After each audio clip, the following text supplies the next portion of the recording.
नमस्कार, सत श्री अकाल, आदाब। विधानसभा चुनाव का आगाज हो चुका है और लगातार जिस तरीके से हमारी चुनावी यात्रा 7 चरणों की हो चुकी है, 7 एपिसोड जारी हो चुके हैं।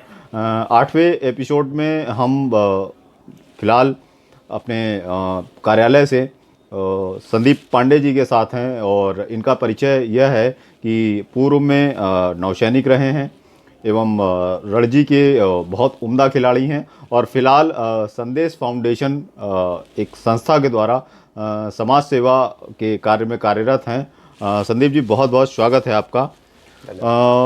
सबसे पहला सवाल जी, नौसेना में सेवानिवृत्ति के बाद आपने जो संदेश फाउंडेशन नामक संस्था बनाई, उसका क्या मुख्य उद्देश्य रहा और क्यों बनाई? देखिए, बहुत ज़्यादा लॉन्गर विज़न तो हमारा नहीं था। मैं सच्चाई के साथ ये बात एक्सेप्ट करना चाहता हूँ कि हमने बहुत ज़्यादा आगे की सोच के इसका गठन नहीं किया था कि हमें बहुत आगे ये सब काम करना है। बहुत छोटी छोटी चीज़ें थी जो हमारे घरों के आसपास की जो समस्याएं थी, उन समस्याओं को देख के मुझे ऐसा लगा कि इन समस्याओं के बारे में सोचने वाला कोई नहीं है। जो जिम्मेदार लोग हैं वो अपनी जिम्मेदारियों से बच रहे हैं। इन चीज़ों के बारे में अगर किसी से बात करते हैं तो बहुत ढेर सारे लोग ये कहते हैं कि हमें इसकी जानकारी नहीं है। तो मुझे लगा क्यों ना, अगर जिम्मेदार लोग नहीं कर रहे हैं तो छोटी छोटी चीज़ें हैं, इनको हम खुद से अगर एक छोटा सा समूह बनाते हैं और इनको रेक्टिफाई कर सकते हैं तो क्यों ना हम लोग मिलके करें। जब हम लोगों ने काम करना स्टार्ट किया, धीरे धीरे लोगों को पसंद आने लग गई चीज़ें, लोग हमसे जुड़ने लग गए। तब फिर हमें लगा कि ज़रूर ये चीज़ें बहुत ज़्यादा बदलाव तो नहीं ला सकती हैं, मगर हाँ, जहाँ पे हम रहते हैं अगर छोटे छोटे क्षेत्रों में भी इस तरह के गठित हों एक टीम टाइप की, तो ज़रूर कुछ ना कुछ छोटा मोटा बदलाव ज़रूर संभव होगा। बहुत अच्छा और सराहनीय रहा। जैसा भी हमने कोरोना काल से लेकर अभी तक आपके प्रयासों को हम लगातार देख रहे हैं ज़मीनी स्तर पर, और फिलहाल अगर इससे इतर हटकर हम इसके लिए एक अलग एपिसोड बनाएंगे आपके संस्था के लिए। फिलहाल अगर हम बात करते हैं कि जैसा कि विधानसभा चुनाव का आगाज हो चुका है, तो हम सबसे पहला सवाल हमारा कि राजनीतिक परिवेश में आप लंबे समय तक देख रहे हैं, तो आपको मौजूदा राजनीति और पिछली राजनीति में या मौजूदा राजनीति में कितना बड़ा डिफरेंस समझ में आता है? क्या मौजूदा वक्त के साथ जो आज की राजनीति हो रही है, क्या वह चरितार्थ है, वह सही है? देखिए, जो परिवर्तन है वो प्रकृति का नियम है और परिवर्तन किसी भी क्षेत्र में सतत चलने वाली प्रक्रिया है, तो परिवर्तन तो होगा ही। अगर 15 साल 20 साल पहले स्थितियां कैसी थीं, चीज़ें कैसी होती थीं, हम उसको सोच के आज से कंपेयर करेंगे कि आज वो चीज़ नहीं होती है या ये एडिशनल हो रही है, तो मुझे लग रहा है वो उचित नहीं है। चीज़ें तो देखिए बदलती रहेंगी। ज़रूरत इस बात की है कि उन चीज़ों के बदलाव के बावजूद उन चीज़ों में ईमानदारी कितनी है, उन चीज़ों में सच्चाई कितनी है, ज़रूरत इस बात की है मुझे लग रहा है, और ज़्यादा इंपॉर्टेंट चीज़ ये है। चलिए, बहुत अच्छा। और अगर इसी को लेकर हम आपसे सबसे पहला सवाल यही करते हैं कि अगर मुद्दों की बात की जाए, कि धर्म की बात की जाए, आस्था की बात की जाए, तो राजनीति में मुद्दे, धर्म, आस्था, ये सब चीज़ें अगर मुद्दों को अलग इतर हटकर बात करते हैं तो ये कितना प्रभावी है? क्या यह सही है या गलत है? देखिए, अगर चुनाव जीतना ही एकमात्र लक्ष्य होगा तो इस तरह की चीज़ें ज़रूर चुनाव में आएंगी। और मुझे लग रहा है जिस तरह से चुनाव का भारतीय राजनीति में इलेक्शंस जो हैं, इनका जिस तरह से व्यवसायीकरण हुआ है, मैं इसको व्यवसायीकरण ही कहूँगा, बिल्कुल। जिस तरह से हुआ है, मुझे लग रहा है कि उस व्यवसायीकरण के बाद कोई भी ऐसा मुद्दा जो आपको एक वोट भी एक्स्ट्रा दिला दे, मुझे लग रहा है वो हर एक मुद्दा राजनीतिक दल हो, राजनीतिक पार्टी हो, ज़रूर उसको चुनाव में लेके आना चाहती, चाहे वो धर्म हो, जाति हो, संप्रदाय हो, कुछ भी हो। एक वोट भी अगर आपको लगता है कि इस मुद्दे से मुझे मिलेगा तो ज़रूर वो उसको लेके ही आएगी, चाहे वो पार्टी उसी मुद्दे का धुर विरोधी रही हो, मगर मौजूदा चुनाव में उसको फायदा है तो वो मुद्दा ज़रूर लेके आएगी। अगले सवाल की तरफ बढ़ते हैं और जहां पर हम मुद्दों की अगर बात करते हैं, शुरुआत करते हैं, तो हम अपने सबसे मुद्दों की तरफ बढ़ते हुए सबसे पहला मेरा सवाल, उन्नाव सदर 165 विधानसभा क्षेत्र, आपको क्या लगता है कि उन्नाव में पिछले 5 वर्षों में किन मुद्दों पर बहुत प्रभावी ढंग से काम किया गया?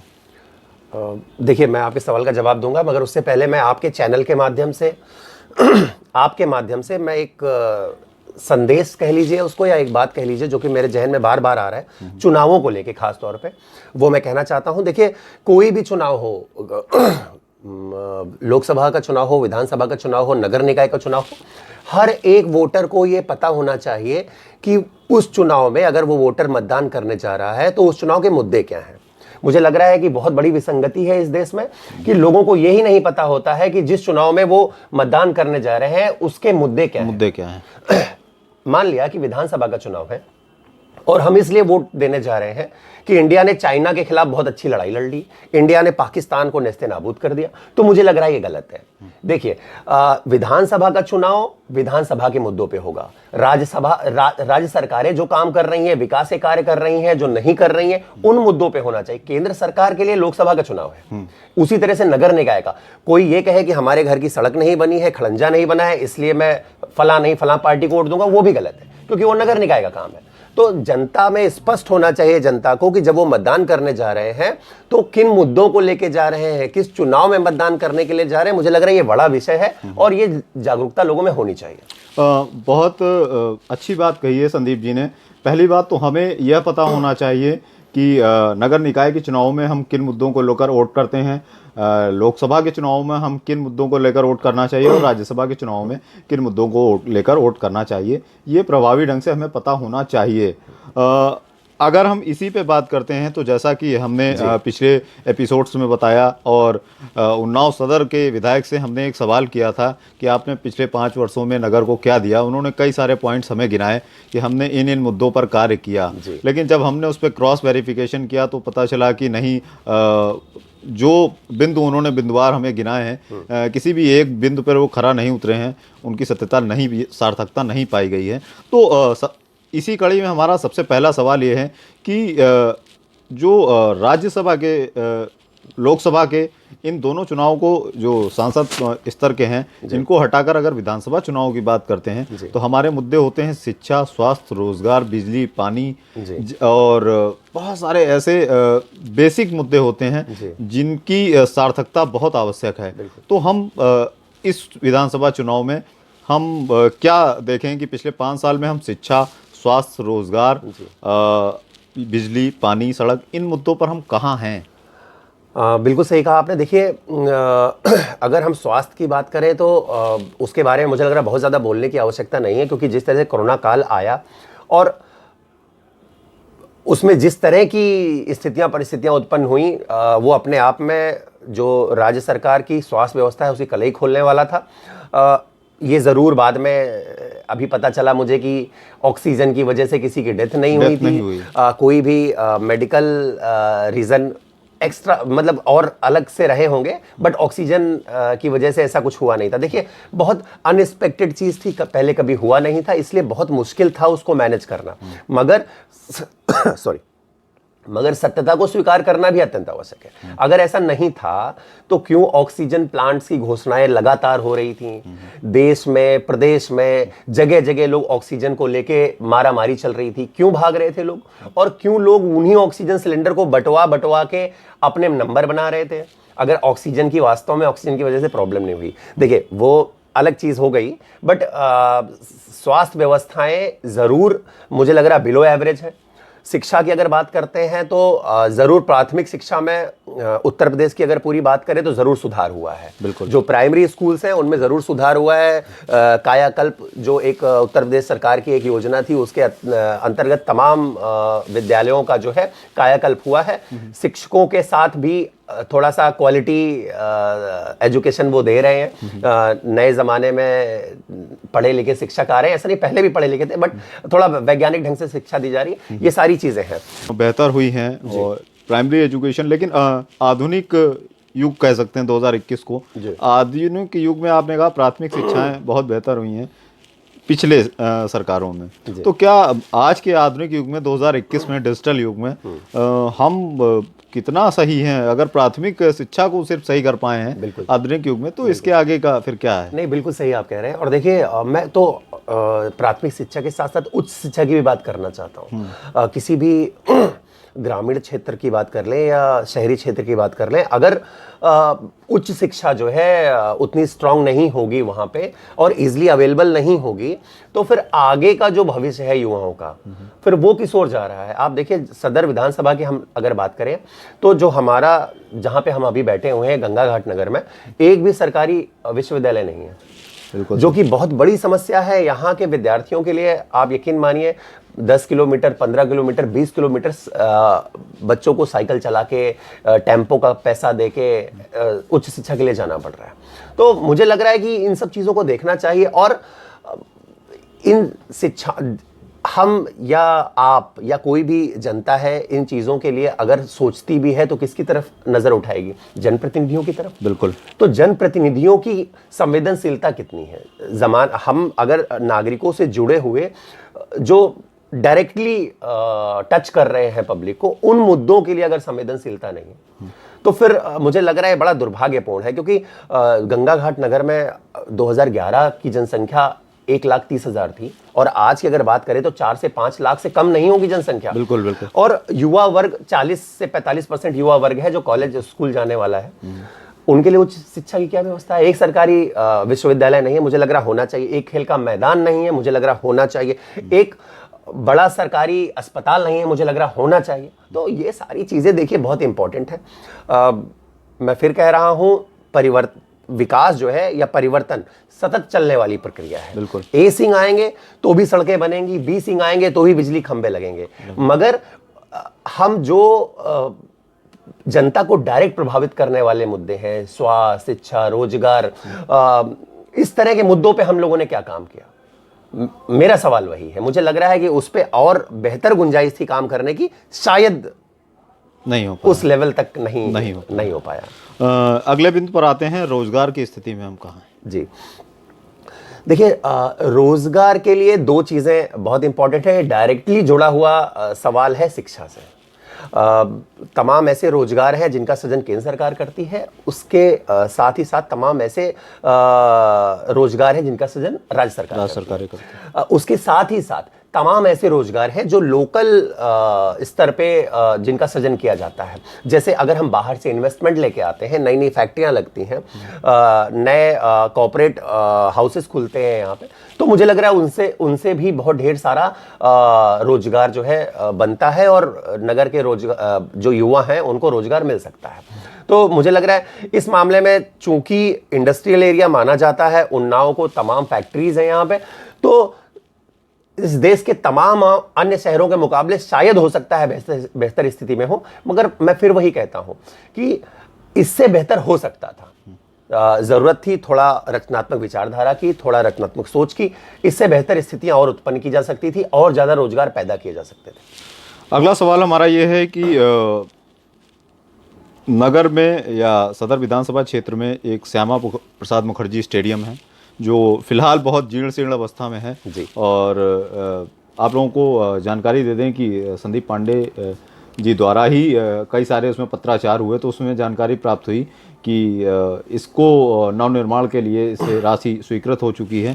तो इतनी लेट क्यों? ये किसी प्रतिनिधि के एजेंडे में ये इस तरीके के विकास क्यों नहीं होते जहाँ पे हमारा युवा ट्रेनिंग ले सके, सीख सके और आगे बढ़ सके? जी, बड़ा सवाल है। देखिए, ये बहुत बड़ा सवाल है और मैं बार बार इन्हीं सवालों की बात कर रहा हूं कि सड़कें बनती रहेंगी, नालियां खुदती रहेंगी, खंबे लगते रहेंगे, बिजलियां आती रहेंगी, मगर इन मुद्दों को कौन टच करेगा? ये आम जनता नहीं कर सकती है। इसके लिए जनप्रतिनिधियों को इंटरेस्ट लेना पड़ेगा, उनको मांग करनी पड़ेगी। हमारा ये विधानसभा क्षेत्र है, हमारा संसदीय क्षेत्र है, यहाँ पर एक खेल के मैदान की आवश्यकता है। साथ ही साथ उनको इसके लिए कहते हैं ना, पैरवी भी करनी चाहिए। खेल के मैदान चाहिए, अस्पताल चाहिए, इस तरह की विश्वविद्यालय चाहिए, केंद्रीय विद्यालय चाहिए। इस तरह की बातों को हमें प्रस्ताव रखने चाहिए और उन प्रस्तावों को फॉलो अप भी करना चाहिए। मैं एक जानकारी और देना चाहता हूं। श्यामा प्रसाद मुखर्जी जो स्टेडियम है, खेलो इंडिया स्कीम के अंतर्गत 2017 में इंक्लूड हुआ और 2017 जब खत्म हो रहा था उस समय इसका प्रस्ताव जिलाधिकारी के माध्यम से शासन को भेज दिया गया, उत्तर प्रदेश सरकार को। ठीक है। आपको यकीन नहीं होगा कि उत्तर प्रदेश सरकार के पास वो प्रस्ताव 1.5 साल तक अटका रहा। सिर्फ एक मीटिंग करके उस प्रस्ताव को केंद्र सरकार के पास भेजा जा सकता था। 1.5 साल तक वो लखनऊ में अटका रहा। ठीक है। 1.5 साल के बाद मीटिंग होके जब वो वहां पे पहुंच गया, उसके बाद जनवरी 2021 में भारतीय खेल प्राधिकरण Sai sports authority of India limited द्वारा इस स्टेडियम का निरीक्षण किया गया। उसके बाद उसकी ओके रिपोर्ट लगाई उन्होंने। रिपोर्ट की छाया प्रति है मेरे पास। उन्होंने बोल दिया कि ये बिल्कुल सब कुछ सही है, यहां पर स्टेडियम का निर्माण हो सकता है। 1 साल हो गए हैं, एक ईंट तक नहीं रखी गई। तो अब जब स्थितियां यहां पे पहुंच जाती हैं, 7.5 करोड़ रुपए का प्रोजेक्ट है, तो उसके लिए जो जनप्रतिनिधि हैं अगर वो प्रयास नहीं करेंगे तो ये कभी संभव नहीं हो सकता है। क्योंकि वहां पर खेलो इंडिया स्कीम में हजारों प्रस्ताव हैं पूरे देश भर से, 150 से ज्यादा प्रस्ताव हैं सिर्फ उत्तर प्रदेश से। तो वहां पे जो व्यक्ति बैठा हुआ है उसको सब कुछ देखना है, मगर वो किन प्रस्तावों को पास करेगा। हम भी बात करते हैं ना, जिन चीजों की पैरवी ज्यादा होती है, जिनके बारे में आप अगर हमसे किसी चीज के बारे में बार बार करेंगे, कहेंगे, तभी मुझे लगेगा कि हाँ ये इस चीज की आवश्यकता है, ये चीज के हमें थोड़ा स्पेशल अटेंशन देना चाहिए।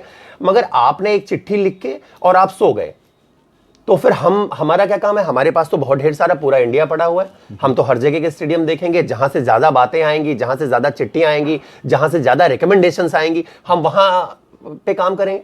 तो ये रिकमेंडेशंस होनी चाहिए जनप्रतिनिधियों की। मुझे लग रहा है कि शायद इसमें कहीं ना कहीं पीछे रह गए हम लोग।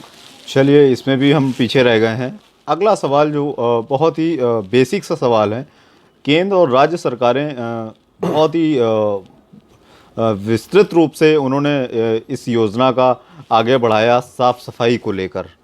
तो हम साफ सफाई को लेकर, जो कि बहुत ही बेसिक चीज़ होती हैं, शिक्षा और स्वास्थ्य की दृष्टि से अगर देखते हैं तो ये भी हमें इंगित करती है कि हम कितने शिक्षित हैं और स्वास्थ्य हमारा कितना सुदृढ़ रहता है। तो साफ सफाई के मामले में भी हम देखते हैं कोई बहुत ज़्यादा सुधार नहीं हो पाया है। देखिए, जिस तरह से हमारे प्रधानमंत्री जी ने एक मुहिम शुरू की थी स्वच्छ भारत की, स्वच्छ भारत अभियान शुरू किया था। देखिए, वास्तव में बहुत काबिले तारीफ था वो। और उसके बाद हमारी नगर पालिका गंगा घाट को स्वच्छता में देखिए अवार्ड भी मिला। तो देखिए, अवार्ड्स मिलना और नहीं मिलना वो बिल्कुल इतर है, मगर ये जो स्वच्छता का एक कहते हैं ना, पहले तो लोग स्वच्छता के बारे में बात जरूर करते थे बट दिमाग में होता नहीं था। एक ये चीज हमें माननी पड़ेगी कि जब से 2014 से भारतीय जनता पार्टी की सरकार आई है, तब से स्वच्छता को लेकर लोग ज्यादा बातें करने लगे हैं। और स्वच्छता एक ऐसा विषय है जिसमें ऊपर से लेकर नीचे तक हर एक व्यक्ति की भागीदारी है। वो चाहे कोई जनप्रतिनिधि हो, चाहे शासनिक प्रशासनिक अधिकारी हो, चाहे आम जनता हो, तो इसमें सबकी भागीदारी है। देखिए, हर चीज जब तक हम खुद से इन सब चीज़ों में अवेयर होके चीज़ों को आगे नहीं बढ़ाएंगे, मुझे लगता है ये चीज़ कभी नहीं खत्म होने वाली है। मगर जो इसके लिए जैसे नगर निकाय का भी एक बहुत बड़ा हाथ है इसके साफ सफाई को लेके, तो मुझे लग रहा है वो भी अगर ईमानदारी से अपना काम करेंगी तो ये योजनाएं जो कि केंद्र सरकार के द्वारा, राज्य सरकार के द्वारा चलाई जा रही है, वो धरातल पर ज़्यादा नजर आएंगी।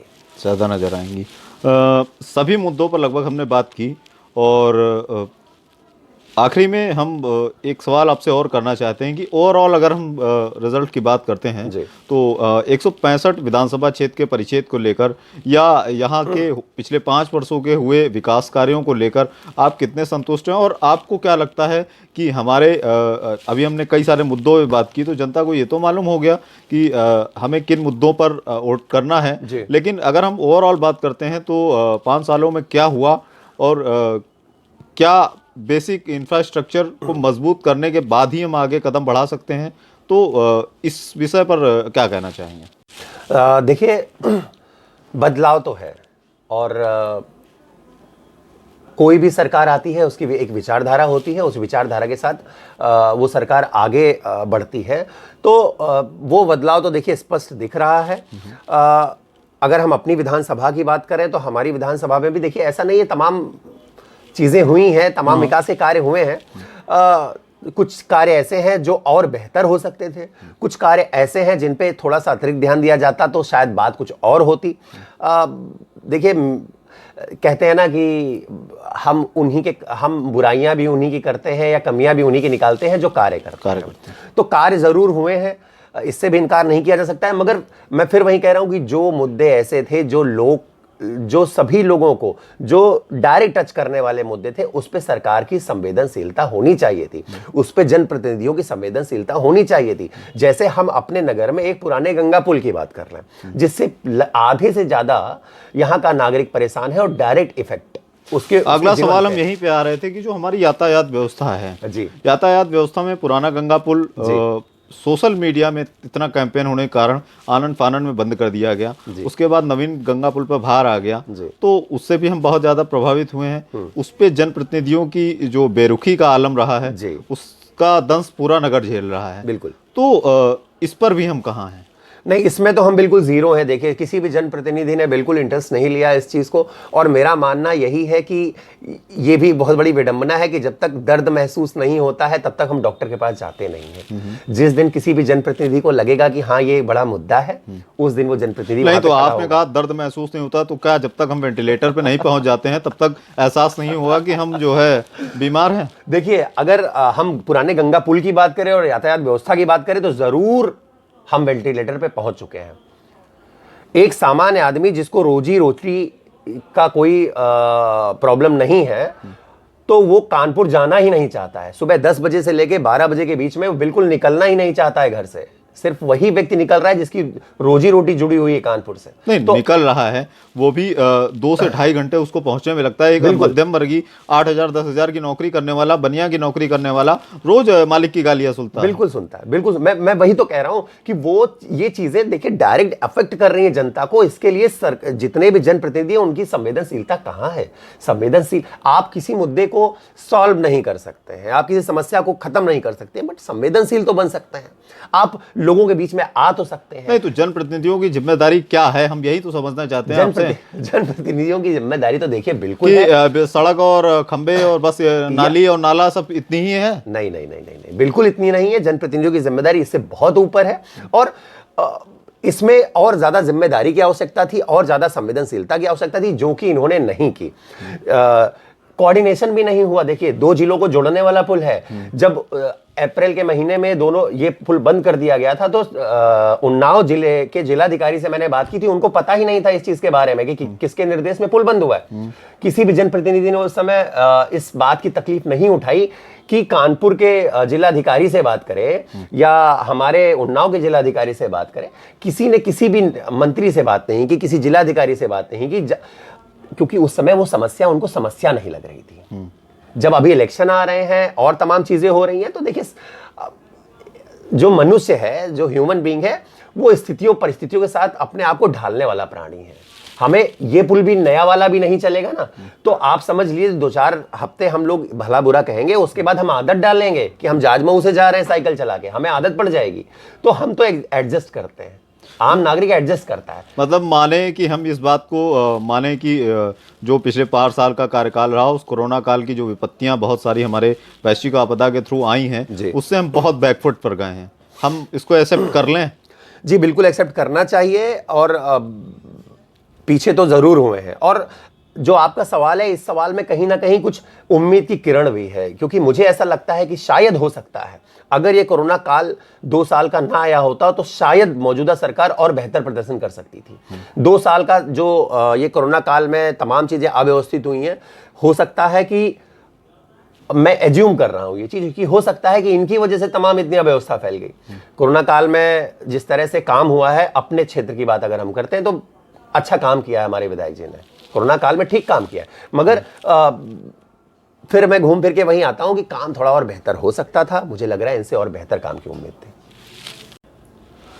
फिलहाल हमने लगभग समस्त मुद्दों पर बात की, और जो सबसे महत्वपूर्ण विषय था कि यह जानने की कोशिश थी कि विधानसभा चुनावों के दौरान वोटर्स को किन मुद्दों को लेकर वोट करना है, ये सबसे बड़ा पहलू था। सिर्फ सड़क नाली खंजा हमारे जो है परिवेश में नहीं आता है। विधानसभा चुनाव का एक क्राइटेरिया होता है। एक विधायक, जो जनप्रतिनिधि एमएलए कहा जाता है, वो विधानसभा में रहकर प्रदेश के सामने, विधानसभा अध्यक्ष के सामने हमारे ज़िले की विधानसभा की समस्याओं को सामने रखता है। वहाँ आने वाली हर एक प्रत्येक ज़रूरत को, जैसे कि हमारे उन्नाव सदर विधानसभा क्षेत्र में लगभग 4 लाख वोटर्स हैं। 4 लाख वोटर्स की आवश्यकताएं शिक्षा के मामले में कि जैसे कि हमें एक विश्वविद्यालय चाहिए, हमें एक बड़ा अस्पताल चाहिए, इन जैसे विषयों पर वो अपनी बात रखता है और वहाँ से स्वीकृति होकर सरकार के द्वारा ये योजनाएं हमारे तक आती हैं और ये हमें सौगातें मिलती हैं। ये विषय मुख्यतः हमारे होने चाहिए, जिससे हमारा जो क्षेत्र है वो विकास की रफ्तार पकड़ता है। इससे इतर हटकर एक आखिरी सवाल सिर्फ संदीप जी से और लेंगे। संदीप जी, आखिरी सवाल हालांकि थोड़ा सा बहुत अलग भी है जी। जैसे कि मौजूदा सरकार धर्म और आस्था के नाम पर, ठीक है हम हिंदू धर्म में विश्वास रखते हैं, धर्म है, हमारी आस्था है, बिल्कुल। लेकिन उसका जो व्यवसायीकरण या राजनीतिकरण करना कितना सार्थक है, कितना सही है? देखिए, इस सवाल का जवाब मैंने पहले सवाल में ही दे दिया था आपको कि मौजूदा जो चुनावी परिवेश है, जिस तरह से चुनाव लड़े जा रहे हैं और जिस वजह से चुनाव लड़े जा रहे हैं कि हर हाल में चुनाव में सिर्फ जीत ही मिलनी चाहिए एट एनी कॉस्ट, तो मुझे लग रहा है इससे जाति, धर्म, संप्रदाय कोई भी चीज़ बचेगी नहीं।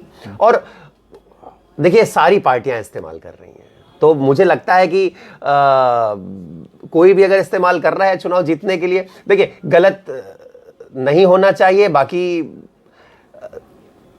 एक चीज मैं और इसमें थोड़ा सा और एडिशनल ऐड करना चाहता हूं कि अगर धर्म की बात हो रही है तो ये मुझे लगता है अच्छी बात है, धर्म की बात है, अच्छी बात है, क्योंकि मुझे आज भी वो दिन याद है जब चुनाव के पहले गांव में ग्राम प्रधान नौटंकी नाच कराते थे, इस तरह के और तमाम मेले लगवाते थे।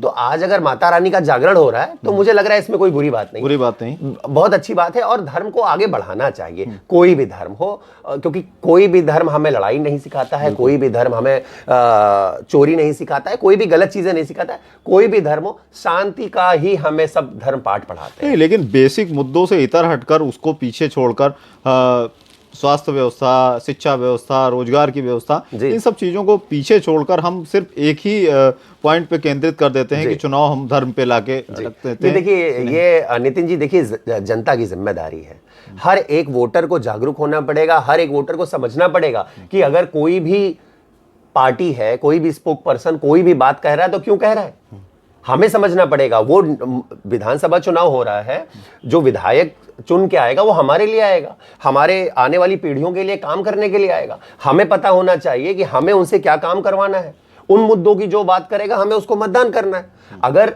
हमें जाति, धर्म, संप्रदाय के डायलॉग अच्छे लगेंगे, उनमें तालियां बजाएंगे, तो आप बजाते रहिए तालियां, आपको कुछ नहीं मिलने वाला है। आपको हॉस्पिटल पे वोटिंग करनी है, आपको खेल के मैदान पे वोटिंग करनी है, आपको स्कूल कॉलेजेस पे वोटिंग करनी है, आपको बेहतर यातायात पे वोटिंग करनी है। आपको अगर चाहिए ये सारी चीजें, अगर आपको चाहिए तो इन पे वोटिंग करिए। और अगर आपको सिर्फ मतलब कुछ धर्म की बातों पे ही चाहिए, देखिए धर्म, जाति, संप्रदाय, इस चीज से भारत का कोई भी इलेक्शन अछूता नहीं रह सकता है। अलग अलग क्षेत्रों में अलग, इतनी ढेर सारी जातियां हैं, इतने ढेर सारे धर्म हैं, सर्वधर्म समभाव का देश है, तो यहाँ पे धर्म तो अछूता रह ही नहीं सकता है, किसी भी चीज में धर्म तो आएगा ही।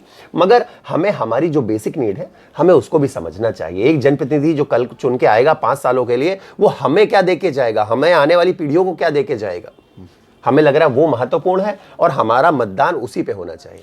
हमारा आखिरी सवाल है कि उन्नाव सदर विधानसभा क्षेत्र को अगर हम रेटिंग के मामले में बात करते हैं तो आप सदर विधानसभा के जो विधायक जी हैं पंकज गुप्ता, आप विकास कार्यों की समस्त चीज़ों की समीक्षा आप देख भी रहे हैं, तो अगर एक रेटिंग की बात करते हैं तो 10 में कितने पॉइंट देना चाहेंगे? अगर बात करें तो मुझे लग रहा है कि 10 में से 5.5, 6 मुझे लग रहा है इतना नंबर ही मिलेगा। हो सकता है कोरोना काल नहीं आता तो 7 नंबर भी हो सकता था, बट मुझे लग रहा है 5.5, 6 से ज़्यादा नंबर मुझे समझ में नहीं आता। चलिए ठीक है, 10 में 5, 5.5, 6 रेटिंग जो मिली है बहुत ही एवरेज में कही जा सकती है। इसका मतलब ये है कि ओवरऑल काम बहुत बेहतर नहीं हुआ। 4 या 5 रेटिंग तो एक ऑर्डिनरी भी होती है सामान्य स्तर पर। कुल मिलाकर ये कहें कि आज का जो एपिसोड है हम यहीं पे समाप्त करते हैं। लेकिन आज संदीप पांडे जी जो संदेश फाउंडेशन के फाउंडर मेंबर्स हैं और बहुत प्रभावी ढंग से अपनी बात रखते हैं, जनता के लिए लगातार संघर्ष करते हुए नज़र आते हैं और चीज़ों को समझने का प्रयास कीजिए। फ़िलहाल जिस तरीके से स्थितियां परिस्थितियां हैं उस तरीके से ढलने की कोशिश करिए, ये भी संदीप जी ने कहा और हम ढलते भी हैं। फ़िलहाल इस एपिसोड को यहीं समाप्त करें हैं और अगली कड़ी में हम फिर चलेंगे, फिर कहीं बात करेंगे किसी ऐसे ही पुरोधा से जो समाज के लिए लगातार संघर्ष कर रहे हैं।